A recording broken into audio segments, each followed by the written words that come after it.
Life is full of the unexpected and the dangerous. Sometimes situations arise that offer us the rare chance to push past our own fears and allow us to step up and do something incredible for someone else. This story is about a young girl who found herself in a rather hairy situation and the chilling message that would ultimately save her life and the life of someone very dear to her.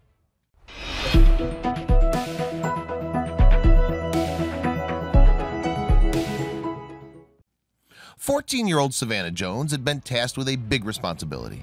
Her older sister had given her the chance to prove how grown up she was by babysitting her 4-year-old niece Zoe at their family home. Savannah and Zoe were playing together in the living room.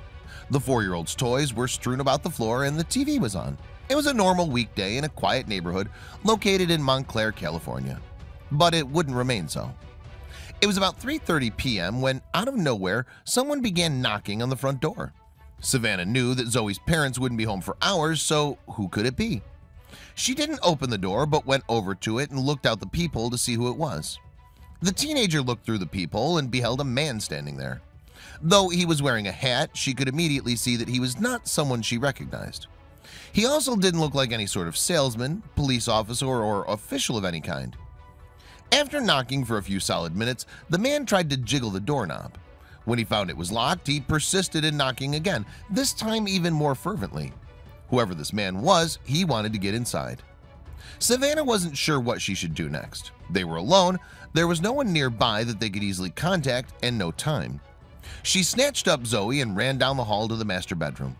The clever teen had sprung into action and placed herself in her charge in the safest room in the house.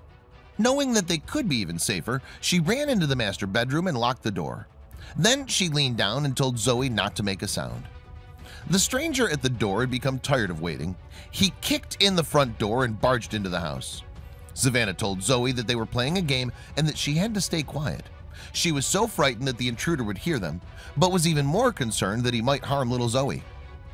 As the intruder made his way around the house, Savannah hoped that he would stick to the outer rooms. She hoped beyond hope that he wouldn't come toward the room they were hiding. Then she heard him enter her mother's room. The man was in the next bedroom over. Savannah told Zoe to hide behind the toilet and crouch next to her. As they sat in silence, the teen realized something. She still had her cell phone in her pocket. Quickly and quietly, Savannah turned the sound off and texted her mom Maria from the bathroom. "He's inside, Mom. He's gonna get me here," she wrote. "You call or come home or something." She patiently waited for a reply. As she waited for a reply, she heard the man wandering around the house, opening and closing doors as he went. When she got the text from her daughter, panic swelled inside Maria Jones. She was helpless to aid her trapped daughter and granddaughter, but she knew she had to do something. The minutes stretched on with no sign of help for the girls. Meanwhile, the sounds of the man ransacking the house could be heard outside the bathroom door. "I kept staring at the door and hoping he wouldn't try to open it," said Savannah. Finally, after what felt like hours, Savannah's mother texted her back that she'd called a neighbor. The teen heard the man scramble around a few minutes later before hearing a familiar voice of the neighbor echoing through the house. Despite the timely arrival of the concerned neighbor, the man had gotten away. Thankfully, though, he'd only ransacked 2 rooms looking for valuables and never found either of the girls. Soon after, the police arrived on the scene.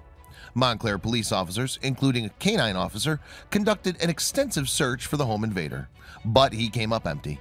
Despite his scent being on just about everything, the man had made good his escape, possibly because he had a partner in a getaway vehicle. Savannah's family rushed home after that to make sure both of them were okay.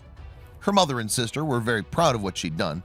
"She was very smart and brave," said her sister Yasina Berrigan. "She did everything right." Today, Savannah Jones is working with her family to process what happened that fateful day. She says that she's still experiencing a range of emotions. Relief, and then knowing that he's still out there. "I don't know, scary," she told a local news station. The suspect, who's still out there somewhere, was described as a bald black man in his 20s, wearing a dark-colored sweatshirt, jeans, and a hat. The police in the Montclair area are still looking for him, though, and are confident he won't go back to the Jones house anytime soon.